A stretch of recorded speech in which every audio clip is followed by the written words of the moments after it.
Good afternoon everyone, welcome to my channel Kirti. I hope आप सब लोग अच्छे होंगे, आप सब लोगों की पढ़ाई भी अच्छी चल रही होगी।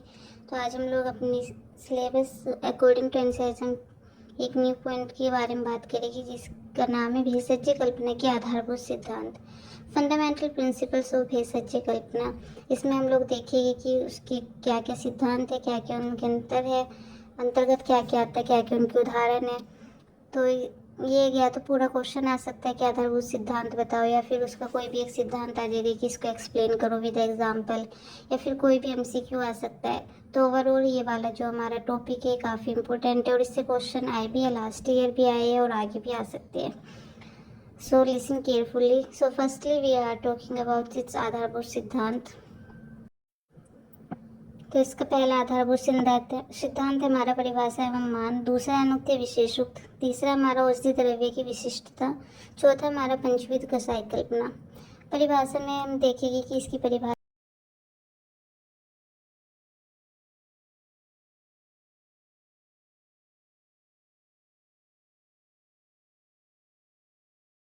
तो परिभाषा में हम बेसिकली देखेंगे कि है क्या परिभाषा। फिर हम उसके आगे देखेंगे कि नापतोल क्या होता है, हमारा मान क्या है, अनुक्ति विशेषुक्त की कोई शब्द दे दे उसका अर्थ क्या है, या फिर जो औषधि द्रव्य उसकी विशेषता क्या है कि वो जो हमारी क्या विशेषता होनी चाहिए किसी भी डिसीज़ को ट्रीट करने की। फोर्थ वन हमारा पंचविध कषाय कल्पना, जिसमें हमारा स्वरस, हिम, फांट, क्वाथ, ये आप लोग पहले भी एक बार पढ़ चुके होंगे। चरक में हमारा एक चैप्टर है इससे रिलेटेड।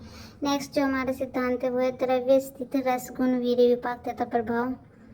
बेसिकली हमारे रस पंचक के बारे में। नेक्स्ट वन है हमारा संस्कार, कि हम कैसे गुणों में अंतर ला सकते हैं। सेवंथ है हमारा औषधि योगों का नामकरण, कि जो हमारी फॉर्मुलेशन से उनका नामकरण कैसे हो सकता है। So next we will discuss about them detail by detail with their examples and basically in सिद्धांत की आवश्यकता क्या है कि जो भी मतलब कि कल्पना जैसे ही अरुचिकर औषधि के सेवन के लिए रोगियों में रुचि या आकर्षण उत्पन्न होता है। जैसे वासवपत्र का स्वरस अरुचिकर होता है, लेकिन वासवल्य क्या होता है, रुचिकर होता है। तो ऐसी कल्पनाओं के निर्माण के लिए भेषज कल्पना की कुछ सिद्धांत होते हैं जो मैंने बता दिए। अब हम नेक्स्ट एक्सप्लेन करते हैं परिभाषा को। तो इसका श्लोक है, अव्यक्त अनुक्लेशोक्त संदिग्धार्थ प्रकाशिका परिभाषा प्रकथयन्ते तीपी भूता सुनिश्चिता। इसका अर्थ है कि जो भी हम स्पष्ट रूप से नहीं कह रहे, कुछ भी ऐसा वर्ड है जो स्पष्ट नहीं है या बिना कहे हुए या संक्षिप्त में लेशोक्त है या फिर कोई भी डाउटफुल है, तो उनका जो हमें ज्ञान होता है वो हमारा परिभाषा के द्वारा एक निश्चित अर्थ की जानकारी हो जाती है। परिभाषा को हम बोल सकते हैं कि जो दीपक की तरह ग्रंथ के सभी विषयों पर प्रकाश डालती है। जैसे कि त्रिफला सबसे ही हमें पता लग जाता है कि इसमें हरित की, विपित की और आम्ल की तीनों द्रव्यों का ज्ञान है। नेक्स्ट होता है हमारा दशमूल, इसमें हमारी जो 10 ड्रग्स है उनकी मूल का यूज हुआ हुआ है। ऐसे हमारे बहुत ज़्यादा डिफरेंट वर्ड होते हैं, या फिर किसी का कोई सिनोनिम्स है, कोई एनोनिम्स है, जो भी है उनसे रिलेटेड हम सब ये परिभाषा से ही जान सकते हैं। तो इस बेसिकली ये क्या है कि ओवरऑल हर चीज़ को आसान बनाने के लिए होता है। नेक्स्ट वन इज़ हमारा मान की निवृत्ति मीयते अनिनिति मानम, मतलब जो भी चीज़ नापतोल की जा सके उसको हम मान बोलते हैं। मान के बिना कोई भी युक्ति सफल नहीं होती, क्योंकि जो भी औषध द्रव्यों का प्रयोग भी मान के बिना निष्फल ही होता है। जैसे कि शीतोपलादी चूर्ण, इसमें हमने कौन कौन सी चीज़ें कितनी मात्रा में डालनी है, फिर उस जो रोगी है उसको कितने अमाउंट में देनी है, ये सब कुछ हमारा जो है एक मान के अकॉर्डिंग ही होता है। तो ये काफ़ी इंपॉर्टेंट होता है हमारा। नेक्स्ट है हमारा अनुक्त विशेषुक्त ग्रहण। सो बेसिकली अनुक्त क्या होता है कि जो चीज़ें हमें नहीं पता, जैसे कि हमें औसत सेवन के समय का नहीं पता तो हम सुबह के टाइम लेंगे। द्रव्य का कोई विशेष नहीं पता कि कौन सा पार्ट लेना है तो हम उसकी मूल लेते हैं। या फिर जैसे कोई तेल नहीं पता तो हम उसका तिल का तेल ग्रहण करेंगे। या फिर हमें नहीं पता कि कौन से पात्र का यूज़ करना है तो बेसिकली हम लोग मिट्टी के पात्र का यूज़ करते हैं। या फिर हमें नहीं पता कि कौन सा जल लेना है, भावना द्रव्य कौन सा है तो हम जल लेके, या फिर जो भी मतलब कि 2 बार औषधि लिखी हुई है कि यहाँ पे इलायची है, फिर फर्स्ट नंबर पे इलायची है, फिर 7 नंबर पे इलायची है, तो इसका मतलब होता है कि हमें 2 बार ही इतनी इतनी मात्रा में इलायची लेनी होगी। नेक्स्ट जो हमारा वो है विशेषुक्त। विशेषुक्त में कि जैसे पंचकोल एक वर्ड हो गया, तो इसमें 5 ड्रग्स है, पिपली, पिपली मूल, चव्य, चित्रक, शुंठी, और इनकी सबकी मात्रा जो है हमारी पंचकोल की एक कोल की मात्रा ही है। कि मतलब जो पंचकोल है उसमें हमने जो 5 की 5 चीज़ें लेनी उनकी मात्रा 1 कोल लेनी है, ऐसे हमारा सेम दशमूल हो जाएगा। नेक्स्ट है हमारा औषधि द्रव्य की विशिष्टता। तो सबसे पहले हम इसमें श्लोक देखिए।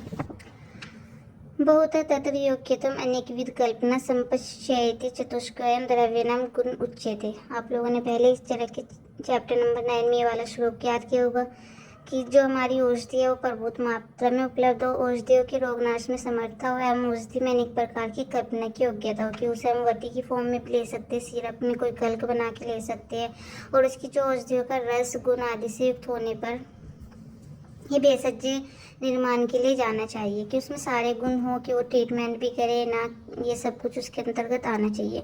नेक्स्ट है हमारा पंचविध कसाई कल्पना। सो बेसिकली पंचविध कसाई कल्पना में क्या होता है कि हमारे भेषज का मूलाधार सोरस कल्क क्वाथ एवं फंट है। नेक्स्ट है हमारा द्रव्य स्थित रसगुण वीर्य विपाक तथा प्रभाव।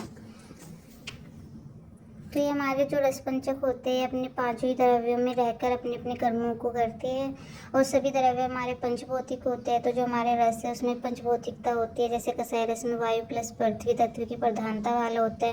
तो एवरी ड्रग जो होता है हमारा वो पंचमहाभूत से बना होता है। नेक्स्ट है हमारा संस्कार। तो संस्कार का अर्थ होता है हमारा संस्कार ही नाम गुणांतरधानाम उच्यते ते गुणास्ते यो अग्नि सन्निकर्षा सोच मंथन देश काल वासन भावना आदि भी काल प्रकश भाजन आदि भी धीयन्ते। ये जो हमारा संस्कार है उसमें कि जो भी उसके गुणों की वृद्धि करे, जो हमारे लिए हेल्पफुल हो, या हम कैसे कर सकते हैं, उसको पका के कर सकते हैं, उसको साफ करके कर सकते हैं, सोच मतलब धोकर, या फिर मंथन चरण करके, जैसे दही से मट्ठा बना लेते हैं। देश के अनुदेश का है कि कौन से देश का, काल कुछ समय के बाद जो हमारे पुराने चावल हो जाते हैं वो क्या हो जाते हैं, लघु गुरु से लघु हो जाते हैं। वासन उसमें कोई सुगंधित द्रव्य ऐड करके, या फिर कोई भावना देकर, या फिर जो भी काल प्रकाश काफ़ी समय तक रखने पर जो भी चेंजेस होते हैं उनको संस्कार कहते हैं। नेक्स्ट है हमारा औषधि योगों का नामकरण। जिस औषधि योग में सर्वप्रथम जो भी मतलब आगे होगा द्रव्य सबसे पहले उसी के अकॉर्डिंग उसका बेसिकली नाम होता है। जैसे हमारा योगराज गुग्गुल में सबसे पहले गुग्गुल सबसे ज़्यादा अमाउंट में होता है तो उसका हम योगराज है। हमारा प्राधान्य व्यापदेशा भवंती, मतलब कि जो उसमें प्रधान द्रव्य उसके जो साथ में अलग ड्रग्स है वो उसके अपोजिट ना हो। अगर अपोजिट भी है मतलब कि उसके गुण, लेकिन उसका जो मेन वर्क है उसको इफेक्ट ना करे। बाकी आप अपोजिट भी ले सकते हैं, बट कोशिश ये रही कि जैसे अगर कोई मधुर है तो उसके जो सारे द्रव्य वो मधुरी रहे, या वात को कम कर रहे तो फिर सारे ड्रग्स वात को कम करे। आगे भी बहुत सारे हमारे एग्जाम्पल्स है, जैसे कि रोगनाशकता अनुसार जो नाम है वह कुष्ठारी, और जो हमारा मान के अनुसार गंसरित की प्रमुख घटक के अनुसार है योगराज गुगलू, और आविष्कारक अनुसार है हमारा ब्रह्म रसायन, रंग के अनुसार भी हमारा रस सिंदूर है। Thank you. आई होप कि आप लोगों को ये सब कुछ समझ आया हो।